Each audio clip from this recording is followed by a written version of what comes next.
The F.D.I.C. is expected to ease restrictions on private equity firms buying failed banks. That could come as soon as today. And our next guest suggested easing those restrictions in his newsletter on the left back in July.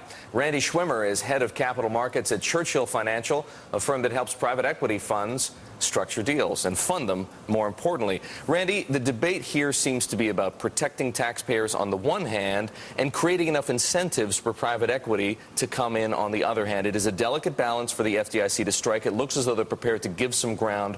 How far do you think they'll go? I think they'll go pretty far, Eric. I think the issue for the FDIC, as you said, is protecting the taxpayers, but they need to incent the private equity firms. The original proposals were almost a disincentive. They had triple the amount of Tier 1 capital, as your reporter Peter Cook noted earlier, from 5% to 15%. I think the industry spoke up very loud and clear. They said that's onerous. We need some help. This has been a 30-day comment period. My sense is that the FDIC will respond positively.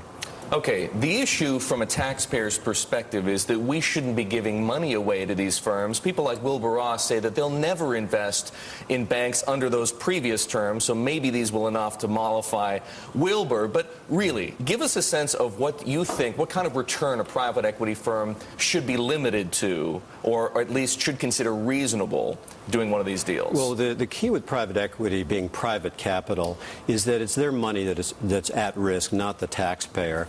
And I think all that the industry has expressed is a desire to have a level playing field in this. So it's their capital at risk, not the taxpayer. When they put up dollars into failed institutions, and as your reporter pointed out, there could be as many as 300 banks failing this year, rather than have the taxpayer have that burden, private equity is saying, we'll take that burden, but we need to have some of these restrictions loosened. We're willing to take the downside, and we've seen some of that in the past.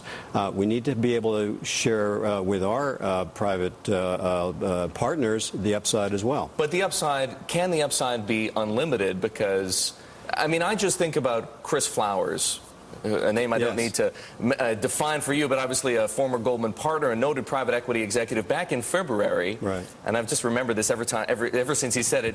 He talked about low-life grave dancers like me standing to make a quote-unquote tremendous fortune out of the financial crisis. Those are the kinds of words that resonate very loudly for taxpayers. We understand that, and I think the issue that the industry has wrestled with is this negative bias going into the process. The way I looked at it was, the FDIC is saying we need help. We need to attract, as Chairman Baer said, non-traditional investors.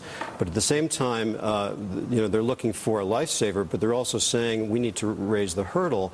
I think the issue with returns is fair returns for fair risk. That's what the industry is asking for. And I think the taxpayer should feel good that private capital is being put to risk and not their capital. Randy, you come at it from the lender's side. Yes. As a lender, what would you need to see to be comfortable financing one of these transactions? The critical part of this, Eric, is having the private equity sponsors who are coming into these deals have experience. One of the ironies of this is that the FDIC has an 8% Tier 1 capital requirement for de novo banks. So someone with absolutely no experience coming to the space is required to have 8% Tier 1 capital.